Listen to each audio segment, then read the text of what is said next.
আসন্ন ত্রয়োদশ জাতীয় সংসদ নির্বাচনে বাংলাদেশের যে কটি আসনে হাড্ডাহাড্ডি লড়াইয়ের আভাস পাওয়া যাচ্ছে তার মধ্যে বরিশাল ৫ অর্থাৎ সদর আসনটি অত্যন্ত গুরুত্বপূর্ণ। কারণ এই আসন থেকে অংশ নিতে যাচ্ছে হাই ভোল্টেজ দুই নেতা। বিশেষ করে বরিশাল ৫ আসনটি বিএনপির ঘাঁটি হিসেবেই পরিচিত হলেও এই আসন থেকে নির্বাচনে অংশ নিয়ে যেন ভোটের সব হিসেব নিকেশ ঘুরিয়ে দিয়েছেন চরমোনাই পীর মুফতি ফয়জুল করিম। হাই ভোল্টেজ এই আসনে ভোটের লড়াইয়ে এগিয়ে কে?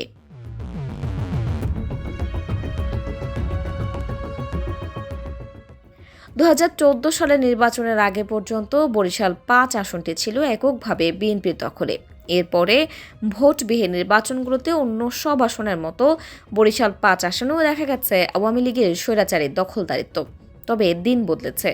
৫ই আগস্ট স্বৈরাচারী সরকার পতনের পরে বরিশালে আবারও পুরনো ঘাঁটি ফিরে পেয়েছে বিএনপি।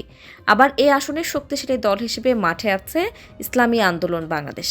বিএনপির শক্ত ঘাঁটিতে কতটা সুযোগ তৈরি করতে পারবেন চরমোনাই পীর?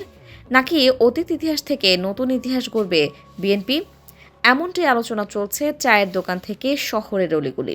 প্রসঙ্গত, এই আসন থেকে মোট ৬ জন প্রার্থী নির্বাচনে অংশ নিলেও মূল লড়াইটি হবে বিএনপি এবং ইসলামী আন্দোলনের প্রার্থীর মধ্যে।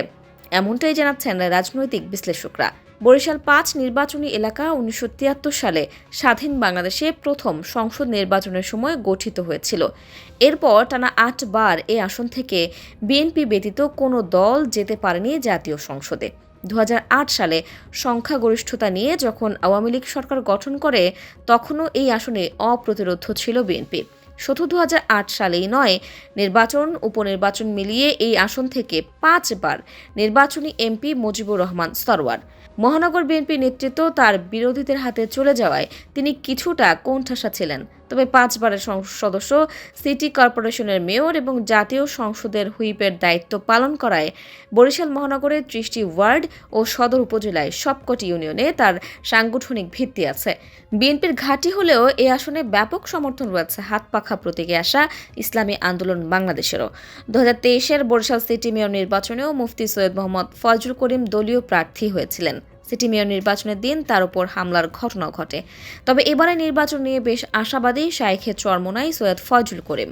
সর্বশেষ সিটি কর্পোরেশনের নির্বাচনে ইসলামী আন্দোলন বাংলাদেশের প্রার্থী মুফতি সৈয়দ মোহাম্মদ ফয়জুল করিম পেয়েছিলেন ৩৪,০০০ ভোট। এ কারণে তাদের নির্বাচনী মাঠ অনেকটা হাতের নাগালে।